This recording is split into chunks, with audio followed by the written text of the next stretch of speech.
Chapter 13. Channels of Influence. In the last chapter, one spoke of the effect of mental atmospheres with which people surround themselves. You will notice that in my discussion of that part of the subject, I spoke only of the general influence exerted upon others, and not of the direct personal influence exerted by one man upon another in personal intercourse. Let us now consider the channels of direct personal influence.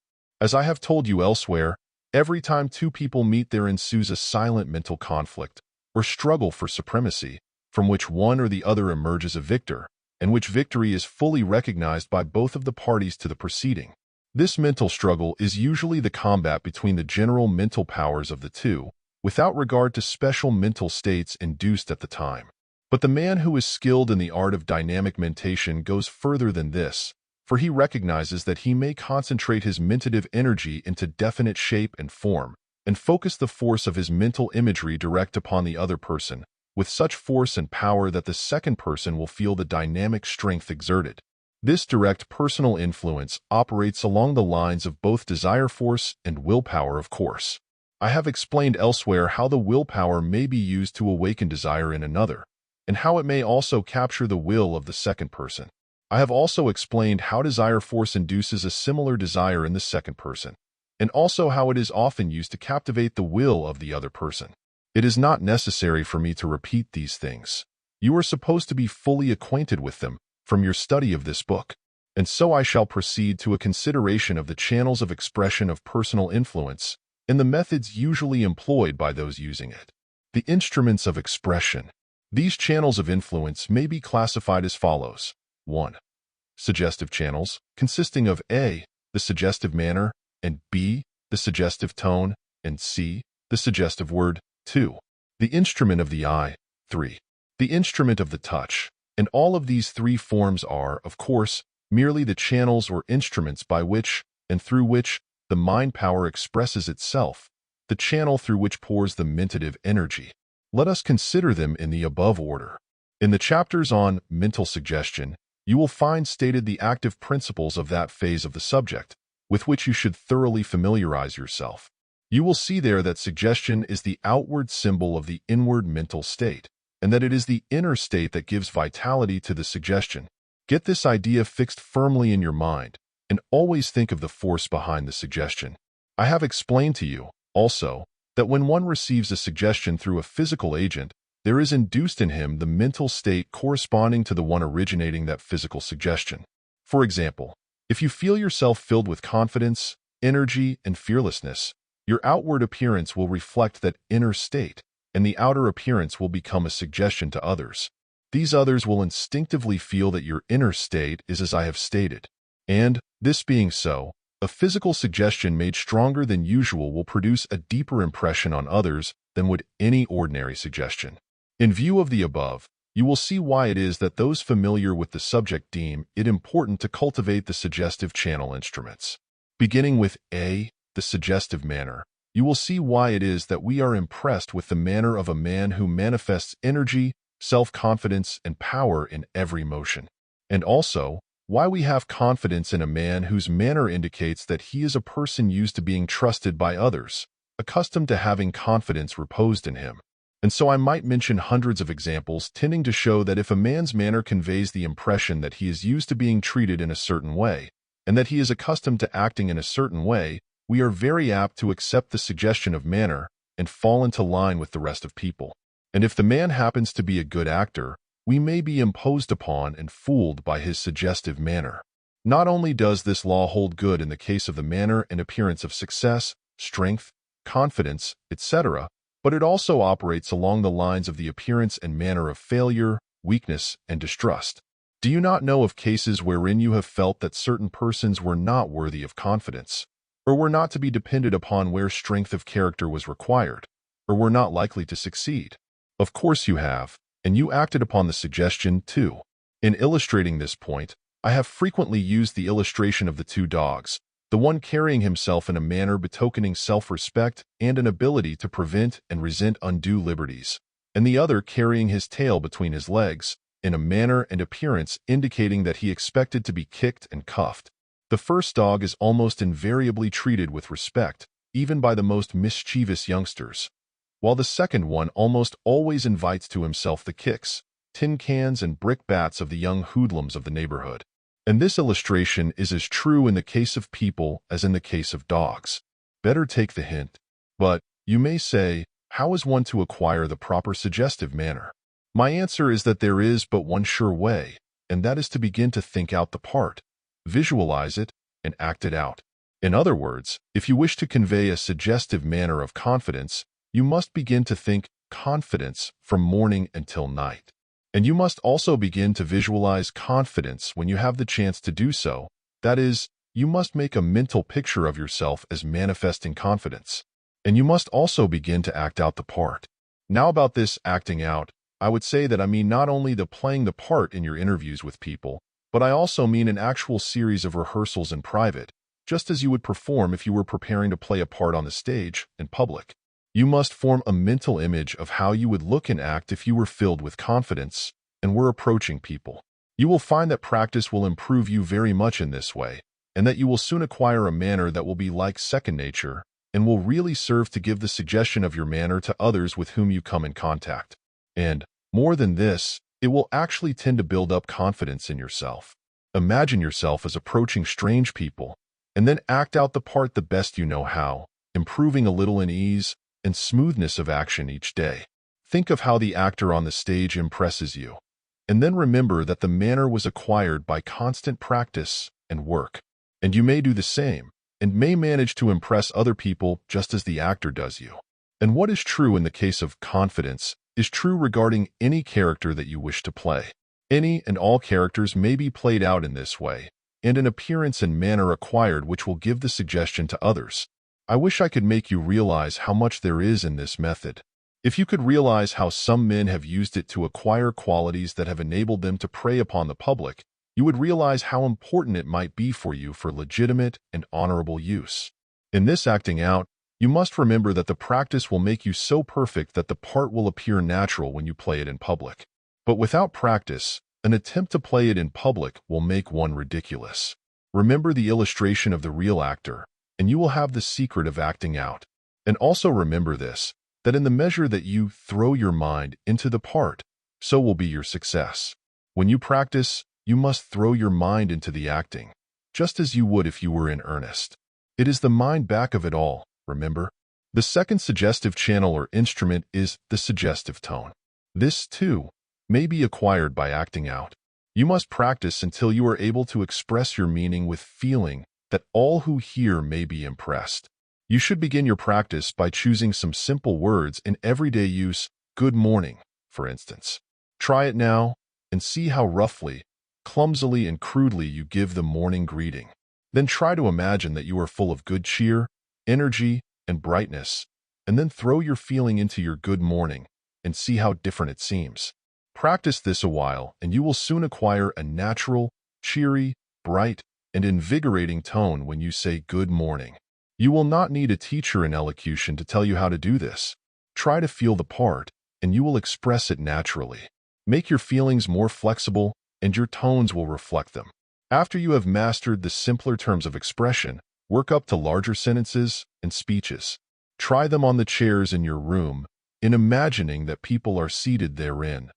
Speak to them feelingly and with expression until you acquire the art. You will not realize how much you may gain by such practice until you actually try it. I wish that you could hear the testimony of some people who have acquired this art. There is nothing more important in personal influence than a good suggestive tone. Think of the people whom you know, and then remember what an influence their voices have on you. Not only the quality of the voice, but the tone.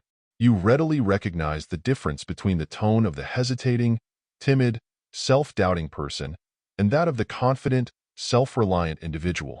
There is a subtle vibration about the tone of the latter that causes one to feel confidence and respect, and which exacts obedience in a quiet, calm way, devoid of bluster or rant. If you will but think a moment, you will see that much depends upon the tone. You will see that when you say to a person, "You can," the tone in which you say "can" goes a long way toward producing the response. And so it is with the suggestive tone, no matter what it is made to express. It always impresses upon one that the speaker using it means what he says.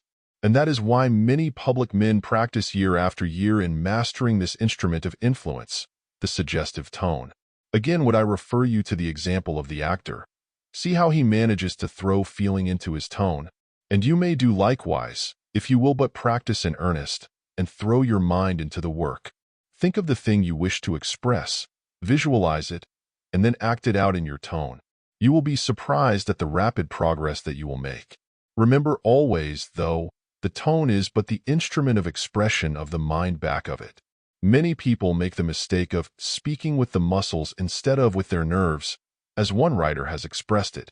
In other words, they seem to throw muscular force into their tones, instead of nervous energy, and in so doing they make a great mistake, for the former has a dull, non-penetrating effect, whereas the latter vibrates subtly and reaches the feeling part of one's mind. Feel, feel, feel, when you wish to speak impressively, and your tones will reflect the same, and induce a corresponding feeling in others. The voice is a mighty indicator of the mental state within. Excepting the eye, no outward form of expression of character responds so quickly and fully to the inner mental state as the voice. The voice and eye are the two principal outward avenues of expression of the mental states within, and both register the subtle changes and degrees of the inner state. If you will stop to think for a moment and consider the different voices of the people you know, you will see that in nearly every case the voice gives one a clue to the character or prevailing mental states of the speaker. Not alone the quality of the voice, but the tone. Every reader knows the difference between the tones of the hesitating, timid, self-doubting person and that of the confident, self-reliant individual.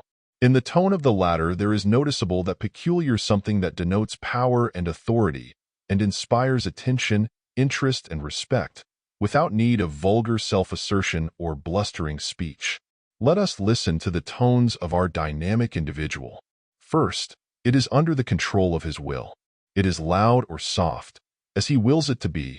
It never runs away from him. If the person to whom he is talking raises his voice to a strident pitch, our individual does not follow suit. On the contrary, he puts a little more force into his tone, but keeps the pitch the same, and before long, by his will, in his evenly pitched tone, he will actually force down the pitch of the other to a normal degree. I have seen many instances of this fact, and have noticed that the temper of the other person is toned down in accord with his decreasing pitch of voice. A calm, even positive tone, in which the will is apparent in self-control and in forceful effect, will master the tones of others pitched in a fiercer key, and in the mastery of the voice of the other you will often effect a mastery of his will. By making captive the outer expression, you often capture the inner man. There are two very good reasons for one studying the voice of the dynamic individual as follows. Because it is by his voice that he manages to make some of the most powerful suggestions upon others, and 2, because by the expression in his voice, or rather the inner impulse causing the vocal expression, he causes to flow out strong mentative currents which affect and influence the other person. So in its inner and outer aspects, the cultivation of the voice is quite desirable. You will find that the dynamic individual, particularly if he is engaged in an occupation necessitating his giving orders and directions or advice to others, has developed a voice resembling in many details the suggestive voice habitual to the practitioner of mental suggestive therapeutics. The reason is plain. Both the man of business affairs and force and the suggestionist have accustomed themselves to speaking in a forceful, firm, positive manner, and thus fairly driving home their ideas expressed in words. The man of affairs does not know just why he does this, but his tone is the outward expression of his forceful mental state. And this is likewise true of the suggestionist, although he may have deliberately cultivated the suggestive tone at the beginning of his practice. It is somewhat difficult to correctly define and explain the suggestive tone, although if one once hears it, he will never forget it. But I will try my best to make it plain to you here. In the first place, the suggestive tone is fairly charged with the mental idea back of the words. Each word has an inner meaning, and the suggestive tone carries this idea with it, so that the hearer gets the full mentative benefit and influence of it. Do not imagine that this tone is theatrical or tragic or unnatural. It is none of these. It is a forceful, natural tone. Its expression is that of being in earnest and meaning just what you are saying. You know how you would speak if you were earnestly telling someone to do some important thing, upon which much depended. Well, that's the tone, modified of course by the particular circumstances and necessities of each case. It must be in earnest, must be more or less intense, must have focused in it the feeling behind it, in such a way as to awaken in the mind of the hearer the feeling back of the words. The voice of the dynamic individual is flexible and adaptable to any mood or phase of feeling that he wishes to induce in his hearers. It may be positive and masterful, along the lines of suggestion by direct command or authority, or it may be subtle and insinuating, along the lines of suggestion by association or imitation, or it may assume a teacher-like tone, along the lines of suggestion by repetition, in which the statement is made in a quiet, convincing way, as a teacher makes his statements to his class, the repetition of which brings conviction to the mind of the hearer. Or it may take on that peculiar caressing tone which is noticed in magnetic men of a certain type, who allure, charm, fascinate, and draw to them other people by reason of their subtle power of charming. This power, which finds its expression largely in the voice, always reminds me of a female leopard or tiger, for the feline is mingled with the feminine in a peculiar way. This tone of the voice can be best described as caressing. When it is exhibited by one well-versed in its use, every word seems to be a soft caress, and has a peculiar soothing effect upon the hearer, lulling his will to sleep and opening his emotive mentality to the suggestions and mentative currents of the speaker. In short, the dynamic individual, in his use of the voice, has acquired to a certain degree the art of the actor and orator. He is able to express feeling, real or assumed, by his voice, so that a corresponding mental state is set up in the minds of his hearers. And one may acquire this art by practice of vibrant, resonant, expressive voice may be cultivated and used, too, with the greatest effect in personal magnetism. As an instance of this, let me cite you the case of Nathan Shepard, the well-known lecturer and authority on public speaking. Mr. Shepard relates that when he first made up his mind to devote himself to public speaking, he was told by his tutors that he would be a perfect failure in such a profession because, as he says, my articulation was feeble, my organs of speech were inadequate. If I would screw up my little mouth, it could be put into my mother's thimble.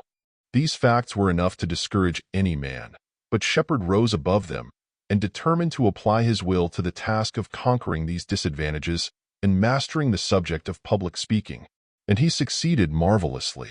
By pure willpower he, as he says, increased my voice tenfold, doubled my chest, and brought my unoratorical organs somewhat in subjection to my will.